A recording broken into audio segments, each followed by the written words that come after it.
बच्चों, आज हम थर्ड ईयर के फर्स्ट पेपर में जो मैकियावेली के बारे में हम इतने टाइम से चर्चा कर रहे हैं, तो आज हम मैकियावेली के द्वारा राजनीति का नैतिकता से अलगाव जो पॉइंट है उसको हम डिस्कस करेंगे। तो प्यारे विद्यार्थियों, नैतिकता और धर्म के प्रति मैकियावेली का दृष्टिकोण उसके राजनीतिक चिंतन का सर्वाधिक महत्वपूर्ण पक्ष रहा है। जहाँ एक तरफ इसके लिए उनकी व्यापक आलोचना की गई थी, वहीं दूसरी तरफ इस विचार ने मैकियावेली को राजनीति विज्ञान का एक प्रमुख प्रणेता सिद्ध कर दिया। मध्य युग के धार्मिक वातावरण में श्वास लेने के लिए पीढ़ी दर पीढ़ी के लिए धर्म और नैतिकता के विहीन राजनीति की कल्पना करना भी पाप करने के सदृश था। किंतु 16वीं शताब्दी के अंत में जैसे जैसे पुनर्जागरण की धर्मनिरपेक्ष भौतिकवादी प्रवृत्तियों ने अपना स्पष्ट प्रभाव दिखलाना प्रारंभ किया, वैसे वैसे स्टूडेंट्स मैकियावेली तथा विशेष रूप से द प्रिंस, जो उनकी फेमस कृति रही है, की तरफ लोगों का आकर्षण बढ़ता गया। तो बच्चों, द प्रिंस जो है बहुत ही वैल्यूबल किताब है, जिसमें उन्होंने संपूर्ण प्रशासन के अलग अलग के बारे में बताया। द प्रिंस में राजनीति को धर्म और नैतिकता से जिस उत्साह और वादिता के साथ अलग किया गया है, ऐसा प्रयास मैकियावेली से पूर्व किसी भी राजनीतिक चिंतक ने नहीं किया था।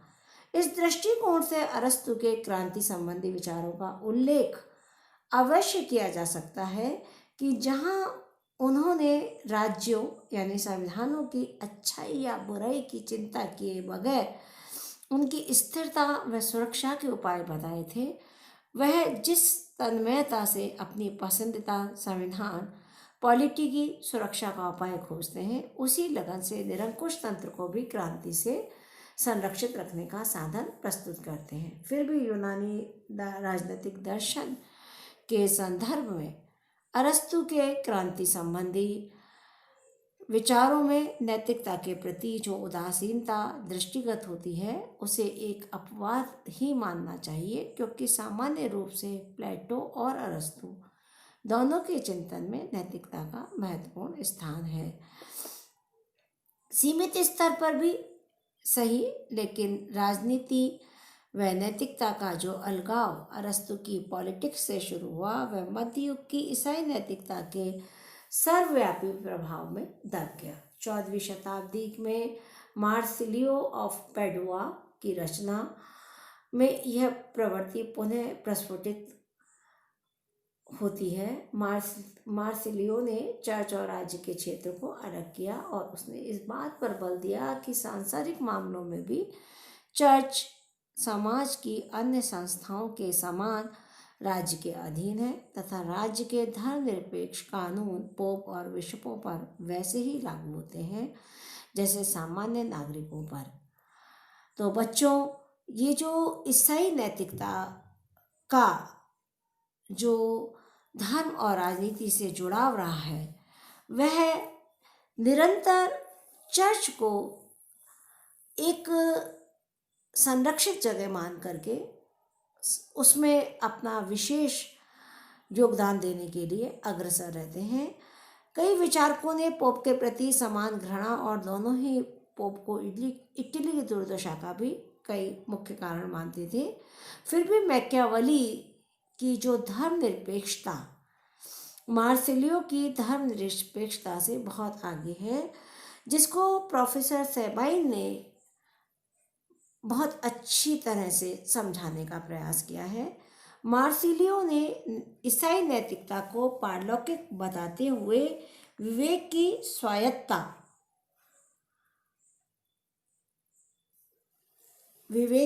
स्वायत्ता का प्रतिरक्षण किया। मैकियावेली उन्हें निरर्थक घोषित करते हैं क्योंकि वे पारलौकिक हैं। मैकियावेली राजनीति और नैतिकता के अलगाव को पूर्णता प्रदान करते हैं। और इस प्रक्रिया को उन्होंने बेटा दो ढंग से, दो तार्किक आधार पर अलग अलग बताया है। पहला तार्किक आधार है मानव प्रकृति की सार्वकालिक दुष्टता, और दूसरा है राजनीति की सर्वोच्चता। मैकियावेली का राजनीतिक चिंतन वस्तुतः राज्य की सुरक्षा व एकता का सिद्धांत है। राज्य का उद्देश्य सजीवन की प्राप्ति या मोक्ष को उपलब्ध करना नहीं है। राज्य का सर्वोच्च लक्ष्य शक्ति की प्राप्ति, शक्ति का संचय और शक्ति का विस्तार है। मैकियावेली का ये कहना है कि राज्य का जो सर्वोच्च लक्ष्य है वो है शक्ति को प्राप्त करना सबसे पहले, फिर उस शक्ति का संचय करना यानी उसको इकट्ठा करके रखना, और फिर उसी शक्ति का विस्तार कर देना यानी उसको एक्सपेंड करके बांट देना। प्रोफेसर इबेस्टिन के अनुसार मैकियावेली राज्य की शक्ति को स्वयं में साध्य मानकर राज्य के लिए एक पृथक व स्वायत्त मूल्य व्यवस्था की स्थापना करते हैं। जो साध्य राज्य का है वही शासक का भी साध्य होना चाहिए, अर्थात शासक को राज्य की एकता व सुरक्षा को ध्यान में रखकर कार्य करना चाहिए तथा इस लक्ष्य की प्राप्ति में जो भी साधन सहायक हो उसका प्रयोग करना चाहिए, क्योंकि अंततः परिणाम ही साधनों का औचित्य प्रमाणित करते हैं। तो बच्चों, मैकियावेली ये कहना चाहते हैं कि जो पावर हमने संचित की और जिसका विस्तार किया वो राज्य की शक्ति को स्वयं में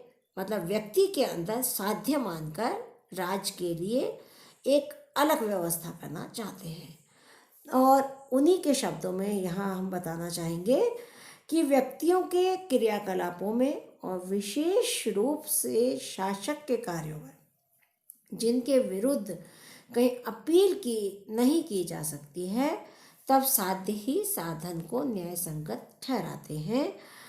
अतः शासक को राज्य को विजित करने व बनाए रखने का ध्यान रखना चाहिए, यानी राज्य को एक तो विजय दिलाए और फिर उस विजय का ध्यान रखे, और साधन तो सदैव उत्तम ही समझे जाएंगे और प्रत्येक व्यक्ति उनकी प्रशंसा करेगा।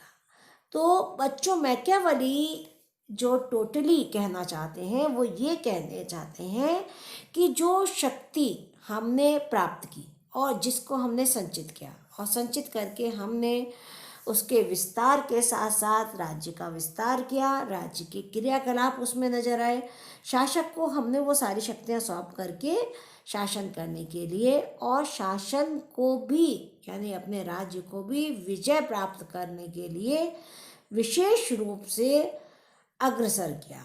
तो मैकियावेली ने अपने इस दृष्टिकोण का प्रतिपादन जो किया है, उनकी जो दूसरी महत्वपूर्ण पुस्तक है द डिस्कोर्सेज में भी किया है।